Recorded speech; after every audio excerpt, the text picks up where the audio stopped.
Texas Democrats have long predicted this state turning blue. Last week, the National Party suggested that might be closer than ever, and the DNC is even making a financial investment in hopes of making that a reality. It is a welcome shot of energy in Austin at the Texas Democratic Party's headquarters.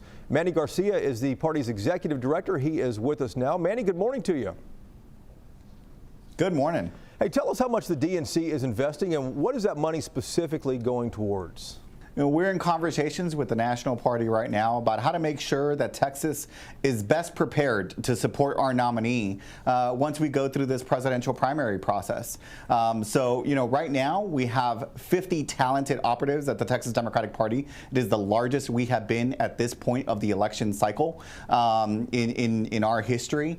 And with this new investment from the Democratic National Committee, we're going to be able to scale up that work. We're going to be able to put organizers on the ground across the state of Texas. So it's going to be a substantial investment, but it is just the first of many. It's been very welcoming to see that the National Party and really all of the national committees, the Congressional Campaign Committee, the Senatorial Campaign Committee, the Legislative Campaign Committee, have been interested in Texas and working with us to build the infrastructure necessary to win. Manny, let me ask you about that. I often hear Democrats talking about 2018 and how it shows that Democrats were closer than ever. 2018, though, had that rock star candidate at the top of the ballot, attracting the moderates, attracting the independents. We don't have a Beto O'Rourke this year. Here's what we've seen in Texas over the past couple of years. In 2016, for the first time in 2 decades, we became a single-digit state at the presidential level.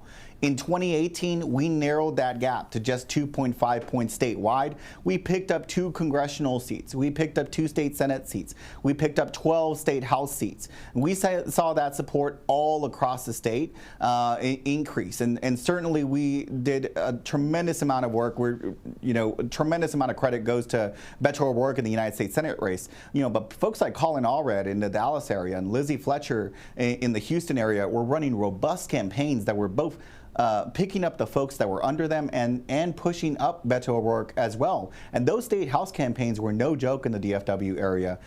They were running robust efforts and they were getting the job done. Now you're looking at 2020. Now you're 9 seats away from flipping the Texas House, 22 within single digits, 10 congressional districts at 10 points, 7 already on the national target list, a U.S. Senate race that's within the margin of error, and a presidential race where poll after poll after poll shows that Texans right now would not vote to re-elect Donald Trump. All right, Manny, good luck to you guys, and congratulations on the investment from the National Party. I know you guys have looked forward to that for a long time. Appreciate it, man. We heard from